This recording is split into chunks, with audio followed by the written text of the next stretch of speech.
اور دیگر معاملات میں بھی سامنے نظر آئیں گے. اچھا یہ ذہن میں رکھیں کہ یہ جو ہماری آزاد خارجہ پالیسی ہے، یہ FATF میں جو رشیا کا رول ہے نہ ہونے کے برابر ہے. IMF میں 2.5 ووٹ ہے ٹوٹل. ہماری رشیا سے جو ایکسپورٹ ہے وہ $0.7 بلین ہے. یورپ سے $8.5 بلین ہے. $30 بلین میں میجر اور کوئی تقریباً $12 بلین کے قریب جو ہے یا 14 مجھے اب یاد نہیں ہے وہ امریکہ سے. اور اس سال تو ہائیسٹ جو 2021 تھا 2021 اس میں تو ہائیسٹ امریکہ میں ہم نے ایکسپورٹ کی تھی. مگر ہم جنگ میں کھڑے ہوں گے رشیا کے ساتھ اور یہ کہہ کر کہ ہم آزاد ہیں. جنگ کا افتتاح کرنے ہم پہنچے ہوئے ہیں مگر ہم آزاد ہیں. تو دیکھیں اصل بات یہ ہے کہ یورپ امریکہ وہ کہتے ہیں نا کہ بدماش ایک پاگل کھڑا ہو جائے تو شرفا اپنا دامن بچاتے ہیں یا دانشور سمجھدار لوگ اپنی جان چھڑاتے ہیں. اگر آج امریکہ اور یا یورپ اپنی فوجیں وہاں اتار دے تو یہ جنگ پورے یورپ میں، پورے ایشیا میں ہر طرف پھیل سکتی ہے اور نیوکلیئر آرسنل استعمال ہو سکتے ہیں. سب کچھ ہو سکتا ہے. یہ دنیا ختم ہو سکتی ہے.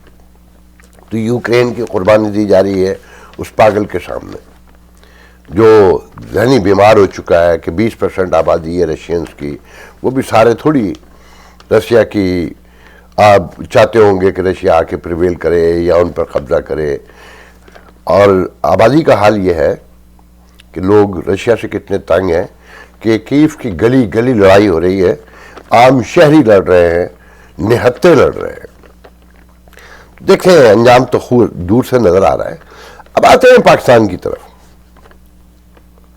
کہ ہو کیا رہا ہے کہ جی تحریک عدم اعتماد سے بھی پہلے دیکھیں جو ایک وقفے سے خبر آ رہی ہے کہ ISI غیر سیاسی ہو گئی ہے. اور جو لیفٹیننٹ جنرل ندیم انجم ہے جو نیا ISI چیف ہیں، وہ یہ بات درست ہے کہ وہ اپنی ویڈیو بھی نہیں آنے دیتے، فوٹو بھی نہیں آنے دیتے. جو last national security action committee کا اجلاس ہوا اس میں انہوں نے اپنی ویڈیو کٹوا دی جب ٹی وی پہ چلی. مگر یہ بار بار کی خبر چلوانا کہ جناب انہوں نے اپنے افسروں سے کہہ دیا ہے کہ کوئی سیاسی کردار نہیں ہوگا، اس کا ایک بہت بڑا مفہوم ہے. اگر سیاسی کردار نہیں ہوگا تو کیا ہماری فوج نے یہ طے کر لیا ہے کہ اب اس ملک کو اسموتھ کرنا ہے، اسے چلنے دینا ہے، اسے ڈیموکریٹک نظام کے تحت آگے لے کر آنا ہے، دنیا سے تعلقات درست کرنے ہیں. جو خان صاحب نے بول دیا ہے کہ سارے اتحادیوں کو ناراض کر دیا، کیا اسے درست کرنا ہے؟ کیا اب جبری گمشدگیاں ختم ہو جائیں گی؟ کیا بلوچستان میں مذاکرات ہوں گے؟ سیاسی پارٹیوں کے ساتھ بیٹھ کر اور مسائل کو حل کرنے کی کوشش کی جائے گی؟ اس کا مفہوم یہ ہوتا ہے. اور انتخابات شفاف ہوا کریں گے بالکل. اور ISI کا جو اصل رول ہے کہ بیرونی دنیا میں یا ملک میں کہیں موجود جو ریل واقعی دشمن ہیں ان کے خلاف کام کرنا، ان کو اکٹھا، ان کو جمع کر ان کے ثبوت سامنے لانا، انہیں گرفتار کرنا، انہیں بے نقاب کرنا کہنا چاہیے. یا یہ ڈبل گیم ہے کہ دایاں دکھا کے بایاں مارنا ہے.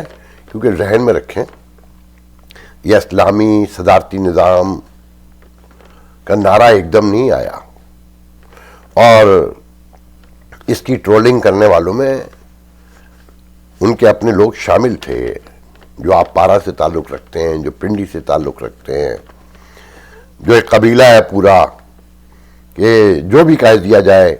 کل جب مشرف 10 سال تک تھا تو سب اس کے ساتھ تھے. اب مشرف کو گالیاں دیتے ہیں یہ لوگ خود بھی اور یہ کہتے ہیں کہ جی وہ تو چلا گیا، ختم ہو گیا. ہاں ضیاء الحق کے ساتھ بھی یہی تھا، ایوب خان کے ساتھ بھی یہی تھا، یحییٰ کے ساتھ بھی یہ تھا. یہ فرما برداری کرتے ہیں جنہیں بعد میں غدار کہتے ہیں، ان غداروں کی فرما برداری کرتے ہیں. جبکہ کانسٹیٹیوشنل یہ باؤنڈنگ ہے کہ اگر آپ کا افسر غلط حکم دے رہا ہے تو آپ انکار کر سکتے ہیں.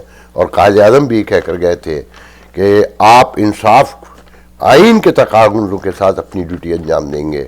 اگر آپ کا سینئر، آپ کا ہیڈ، آپ کا افسر آپ سے غلط کام کرنے کو کہتا ہے تو آپ انکار کر دیں. مگر ایسا نہیں ہوا. تو جو ثبوت مل رہے ہیں وہ تو ایسا لگتا ہے کہ جیسے دایاں دکھا کے بایاں ماننے کا چکر ہے کہ یہ صدارتی نظام بھی آنا ہے، قومی حکومت یا یہ کہنے ایک طویل مدتی جو خان صاحب کے خواب ہے اور انہیں ان سے بہتر کوئی نہیں مل سکتا. اور دیکھیں سب سے بڑا ثبوت یہ ہے کہ مسعود خان جیسا اسٹیبلشمنٹ کا اسٹوج جو اپنی زندگی گزار چکا، جو اپنا ڈپلومیٹک کیریئر ختم کر کے صدر بن گیا آزاد کشمیر کا، اسے واپس امریکہ میں لے کر آنا اور اصرار کر کے اچھا پھر خان صاحب کی حرکتیں دیکھتے ہوئے امریکہ تو ناراض ہے ہی نا، کوئی مانے کوئی نہ مانے، مجھے لاکھ آپ امریکی ایجنٹ کہیں، مجھے جو چاہیں کہیں، مگر سچ سننا پڑے گا کہ مسعود صاحب کو لانا اس کا ثبوت ہے کہ خان صاحب کو مکمل کنٹرول کرتے ہیں وہ، اور اگلے سینیریو کے لیے انہیں ایک اپنا بھونپو مکمل طور پہ جو لفظ و لفظ ان سے جڑا ہو وہ چاہیے. تو مجھے نہیں لگتا پھر شیخ رشید کا کہنا کہ خان نے اپنا پتہ سینے سے لگا کے رکھا ہے، وہ ایسا ڈرون مارے گا کہ تتر بتر ہو جائے گی اپوزیشن. ڈرون کیا ہے؟ آخری لمحے میں تحریک عدم اعتماد کے مرحلے میں فون آ جائیں گے اور پھر کہانی مک جائے گی. یہ ذہن میں رکھیے گا، یہ تحریک عدم اعتماد جو ہے یہ پاکستان کے اگلے مستقبل کا فیصلہ کرے گی، سیاسی، سماجی، معاشی مستقبل کا فیصلہ کرے گی کہ اگر یہ تحریک عدم اعتماد ناکام ہو گئی تو یہ اپوزیشن کمزور نہیں ہو جائے گی، ختم ہو جائے گی، ٹوٹ پھوٹ جائے گی. اور مجھے خطرہ یہ ہے، میرے منہ میں خاک.